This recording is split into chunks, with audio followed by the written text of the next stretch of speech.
राजस्थान के धौलपुर जिले में शुक्रवार का दिन खनन माफियाओं के लिए किसी बुरे स्वप्न से कम नहीं था।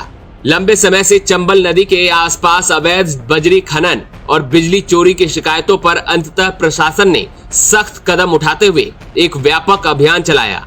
इस संयुक्त अभियान में पुलिस के साथ साथ वन विभाग, खनिज विभाग, राजस्व विभाग और बिजली विभाग की टीमें शामिल थी। महीनों की योजना और खुफिया सूचना के आधार पर तैयार की गई इस कार्रवाई को गोपनीय रखा गया था ताकि माफियाओं को कोई भनक न लग सके। शुक्रवार तड़के 4 बजे जैसे ही धुंध छटनी शुरू हुई, वैसे ही धौलपुर जिले की सड़कों पर पुलिस और प्रशासन के 50 से अधिक वाहन गूंजने लगे। हर थाने से फोर्स जुटाई गई थी।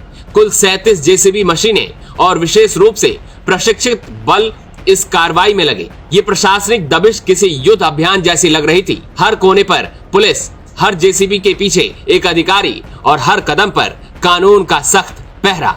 जैसे ही टीमें बड़ा पूरा गांव पहुंची, चौंकाने वाले आंकड़े सामने आए। खेतों और निजी जमीनों पर चंबल से लाई गई करीब 5000 ट्रॉली के बराबर बजरी अवैध रूप से डंप की गई थी, जिसे छिपाने के लिए ऊंचे तिरपाल, बाड़ेबंदी और यहां तक कि फर्जी कागजों का सहारा लिया गया था। कई जगहों पर बिजली चोरी कर अवैध ट्रांसफार्मर से लाइट और मशीनें चल रही थी।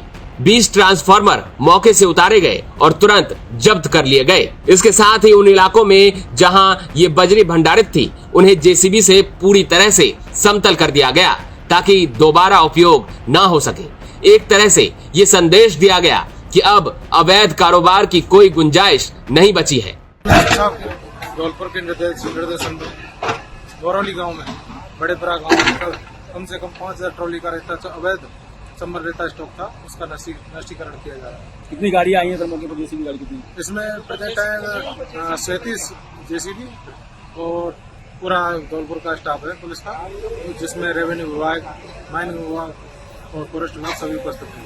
इसके अलावा किन किन जगहों पर और होगी कार्रवाई? ये पूरे मोरौली गांव में की जाएगी। लोग भी चिन्हित किए गए जिन्हें स्टॉक किया है? जो भी चिन्हित किए गए हैं उनके खिलाफ एफआईआर दर्ज की जाएगी, जिसके खातेदारी में रेता स्टॉक पड़ा हुआ है। कोतवाली थाना प्रभारी अशोक सिंह ने जानकारी दी कि ये कार्रवाई पिछले कुछ सप्ताहों से मिल रही शिकायतों पर आधारित थी। बजरी डंप करने वालों की पहचान की जा रही है। इनमें से कुछ के नाम सामने आ चुके हैं, जिन पर वन्य जीव संरक्षण अधिनियम, विद्युत अधिनियम के तहत केस दर्ज किया गया है और विद्युत अधिनियम के तहत केस दर्ज किया जाएगा।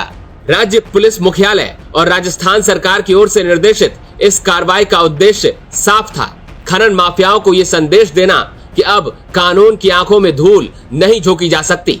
राज्य भर में इस तरह के और भी अभियान चलाए जाएंगे और जिन क्षेत्रों में अवैध खनन सक्रिय है, उन्हें चिन्हित कर नकेल कसी जाएगी। धौलपुर की यह कार्रवाई न सिर्फ स्थानीय प्रशासन की सफलता है, बल्कि एक चेतावनी भी है।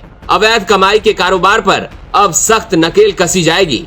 चंबल की बजरी, जो कभी काले कारोबार का प्रतीक बन गई थी, अब राज्य की सख्त नीति का गवाह बन रही है। ब्यूरो रिपोर्ट, राजस्थान तक।